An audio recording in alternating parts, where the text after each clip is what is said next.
It's another edition of Time About the Movies, and today we're taking a look at the movies of February 21st, 1992.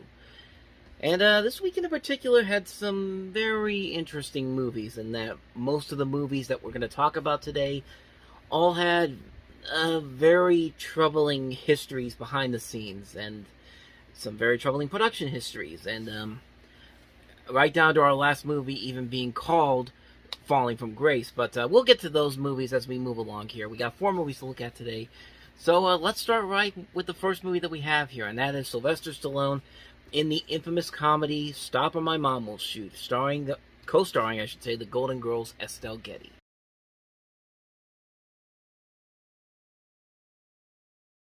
They knew that this was a bad movie. I mean, you usually say for a trailer you usually use your best material that you have. If that's the best material that they had in that movie, you knew right off the bat this was going to be a disaster. I mean, let's start with how this movie came to be. Sylvester Stallone agreed to this because there was a rumbling that Arnold Schwarzenegger was going to star in it. And later on down the road, it was revealed that Schwarzenegger confirmed the rumor, but he knew the script was really bad and had publicly faked interest in starring in it for producers to lure Sylvester Stallone. And it's important to note that both Schwarzenegger and Stallone had a rivalry going on for like 20 years between the 1970s when their career started to the 1990s when their career started to fade away. And this was the result of that. And as you know now, their rivalry has since been reconciled, and these two have worked off each other in the past. But yeah, that's pretty hilarious of Schwarzenegger to do that to Stallone, and Stallone actually buying into it. I mean, he had to have looked at the script. Stallone had to have looked at the script and said, Schwarzenegger really wanted to do this? I mean, don't get me wrong. I mean, Stallone wasn't really that desperate for parts at that point, but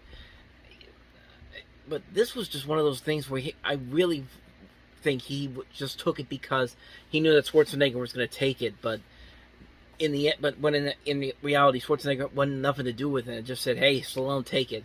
I think he did the same thing to Dwayne Johnson when he did The Tooth Fairy. I think that was another movie that Schwarzenegger was intended to star in, and then he threw that script away. And I guess Dwayne Johnson was brought in to do that movie later on down the road. But yeah, the movie itself is really bad. Like, this is the comedy that I think a lot of people looked at Oscar and thought it was going to be like. But Oscar was a much funnier movie, a much more clever movie with Stallone in it. And this is just garbage. This is just garbage on all sorts of levels. Like, the comedy is bad, the writing is terrible. They waste the great Alan Silvestri on a bad score. It's a horrible movie. It's a really, really bad movie, and just on so many levels. Like, an idea like this could work if the script was actually good, but there was no way that the script that they actually shot was ever going to be good, regardless of who you got to star in it. Could have been Stallone, could have been Schwarzenegger, but either way, it wouldn't have worked on any level whatsoever. It's just, I mean, nothing more to say about this one. This is just a bad, bad movie, and everybody involved with it can agree on that front. So, yeah, let's Stop on My Mom Will Shoot. Now, let's get on ahead to the next movie that we have here, and that is Richard Donner's directorial effort, Radio Flyer.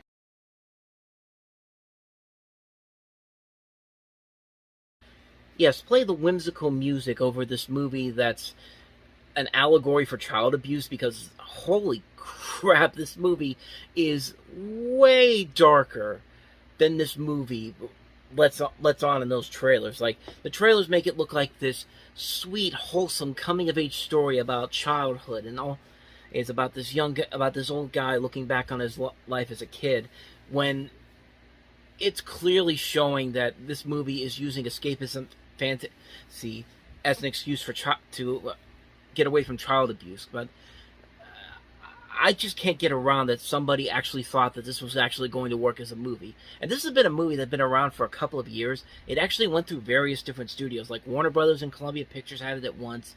They had a different director at one point, David Mickey Evans, who you may know later on he would do The Sandlot, which would be a much more successful film. In fact, when the movie started, they had an entirely different cast. They had Rosanna Arquette as the mother, Tomas Arana as Jack, and Luke Edwards and James Badge Dale as the children. And they had like a budget of like 17 to 18 million dollars, but they wanted to, the director wanted to cut expensive effect sequences, but then the dailies were gone. 10 days of filming had been completely lost.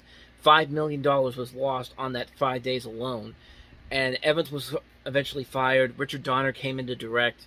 And, well, not only that, the movie also, they had to recast the entire movie. They had to get rid of all these people that they had.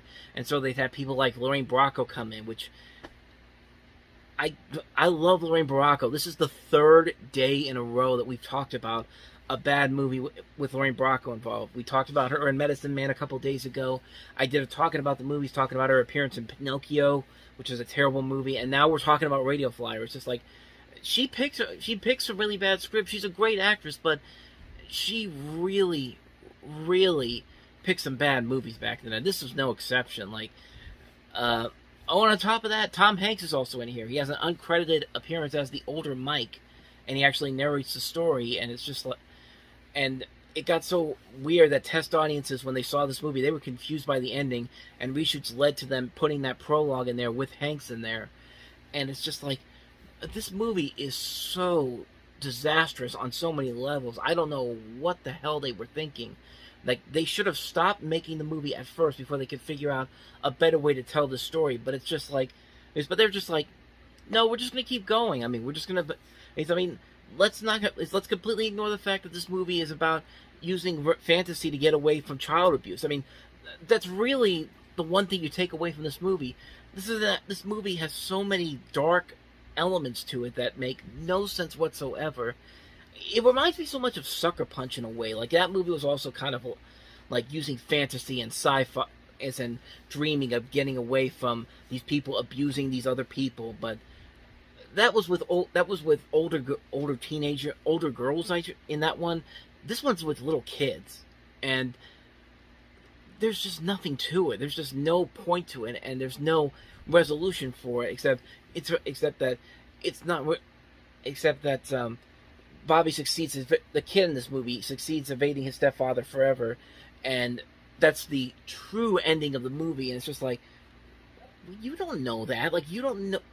It's like you didn't do a good job of explaining any of this story whatsoever, and it's a mess of a movie. It's a mess of a film, and the Radio Flyer company really ought to be ashamed of themselves for putting their name on such a disastrous project. Yeah, this is a horrible, horrible movie. Just bad on so many levels. Just a terrible script. It should have been they should have just started from scratch all over again until they actually made something that is what am I trying to say here? They should have made a movie that was much closer to what that trailer was supposed to be about. Not whatever the hell this movie became, but I guess on a positive note, it did give us Elijah Wood and Joseph Mazzello, who went on to become child stars of their own after that. So I guess there's something there. But yeah, this is a bad movie. Radio Flyer is just a mess of a film on so many levels. With that said, let's go ahead and move on to the next movie, and it is Nora Ephron's directorial debut after she wrote When Harry Met Sally. This is Julie Kavner in This Is My Life.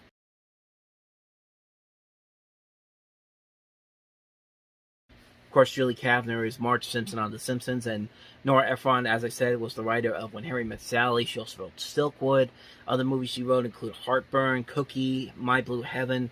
This was her first movie as a director, and needless to say, I would say that she would have directed better films after this. The next movie she did was a million times better than this movie, Sleepless in Seattle. And then there was a little bit of a lull there, but then she kind of then at the end of the decade, she had You Got Mail, which was a big success. And, I mean, she's had a mixed success as a director. And this movie, there is some promise to it because of the fact that it has Kavner in there as a lead, which is something that, it's a rare feat for her because, I mean, she's proven she could be a really good supporting actress in movies. But as a leading actress, though, well, I'll give her this, though. It's not her fault that the movie is not as good as it should be. But, it just, the script doesn't really do anything to really distance itself from similar movies. Like, I think a movie like Punchline with Tom Hanks and Sally Field kind of did this a little bit better. I know a lot of people really don't like that one, but I thought it was all right. But again, this is one of those movies that had those weird production histories. This was actually at Columbia Pictures, but John Peters, who was the head of Columbia Pictures at the time, was asked if he read the script by Efron, and he said, "I've made over 60 movies. I don't have to read a script to know whether it works or not." Which, yeah, you can kind of tell why this movie didn't really pan out that well, because the script really isn't anything new or exciting whatsoever. And I mean, the pieces are there. There's a great cast involved in this. You've got Kavner, as I mentioned, Samantha Mathis, Gabby Hoffman, Carrie Fisher, Dan Aykroyd's in here, Kathy Najimy, and Estelle Harris is also in here. The music of Carly Simon, who also did the music for Postcards from the Edge, and of course won an Oscar for Working Girl. And then Nora Ephron, who's proven to be a decent director as well as a great writer over her career. And it just doesn't work. I mean, there's no real conflict here. There's nothing really all that exciting here. It's just kind of a bland movie, and really that's probably the best way to describe this movie. It's pretty bland. The pieces are definitely there for something maybe good, but there's just nothing there. It's a movie that you instantly forget about the minute it's over, and it's not something you really want to rush out and see again, which is a shame because, like I said, the pieces are definitely there for something incredible, but it just doesn't work overall. It's a movie that's mostly forgettable, and it's a shame, too, because of the talent involved here. So, this is my life, not much of a good movie. So, let's go ahead and move on to the last movie, and that is John Mellencamp starring in Falling from Grace.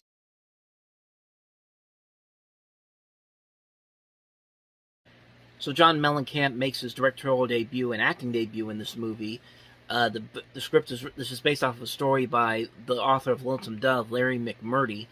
The story basically is kind of a semi-autobiographical film about Mellencamp's real life. It finds him as a country music singer whose meanderings and philandering have thrown his life into turmoil. He returns home to Indiana to basically have a normal life. Instead, he takes up with an old lover, ignoring his loving wife and duplicating the lifestyle of the womanizing father, played by Claude Akins. And I had to get that from IMDb because honestly, I really don't know too much about this particular film because I haven't seen it. I can't really comment on it way too much, but I mean, I've heard some decent things about it, and I've seen some clips of it whenever. I can't remember if it was even in Roper when they had John Mellencamp on as a guest critic whenever Roger Ebert was out with the cancer that kept him from returning to the show, and they showed a clip from this, and from the clip I saw, it wasn't too bad, and I don't know, maybe it could be worth something. I've seen John Mellencamp actually be a decent actor in some stuff before, and what he does here doesn't look too bad, so maybe one day I'll definitely check it out, but as of right now, I can't really comment on it too much because I haven't seen it, but it's got some potential, so I could easily see this possibly working, and it's honestly probably going to be the best of the three of the movies that we looked at this week, honestly. So yeah, that's Falling from Grace. So on that note, we wrap up another edition of Time About the Movies. Next time we meet, we'll look at the films of February 28th, including Chevy Chase and Daryl Hannah in Memoirs of an Invisible Man, one of John Carpenter's more interesting projects, to say the least. We'll definitely delve into that one next time. We'll also look at Gate 2, The Trespassers. We'll also look at The Mambo Kings, Under Suspicion, and also Where Angels Fear to Tread. So 5 movies to look at next time around, and we'll do that on Sunday. As I mentioned before, I did a Talking About the Movies episode yesterday, talking about the new movie Pinocchio. If you want to go check that out, I'll put a link to the corner right here so you can go check that out. You might be surprised on what I have to say about it, but other than that, we have a new movie stop tomorrow. I'm actually going to be going to the Tennessee Pitt Panther game tomorrow, so I'll get a lot of footage there. Who knows? Maybe it could be like last week where I had like a 73-minute episode of Movie Stop, which is probably the longest episode I've ever done. I basically called it Movie Stop the Movie because that was basically a featured film that I just did, and I had no idea about it. But I mean, I don't know. We'll see what happens. We'll see what happens, and whatever happens, happens. So, is there anything else? Oh yeah, Stairway to Seven Part 4 starts tomorrow. I did a kickoff special video showing off my predictions for the year for the Steelers. as well as the playoff predictions for the AFC and the NFC. I'll go ahead and put a link to that video in the corner as well, so you can go check that out. There will be a new video, probably, it's more likely after the Steeler game on Sunday. I'll do my predictions for the game beforehand tomorrow, and then the actual episode will air after the game ends. So be on the lookout for that. So other than that, that's pretty much all we have for you. So thank you for watching this episode. If you want to see more videos of this, please go ahead and check out the playlist on the next page. Check out the previous episode. And I'll see you guys next time for the next video. So thank you for watching. I'll see you next time. And until then, as always, take care.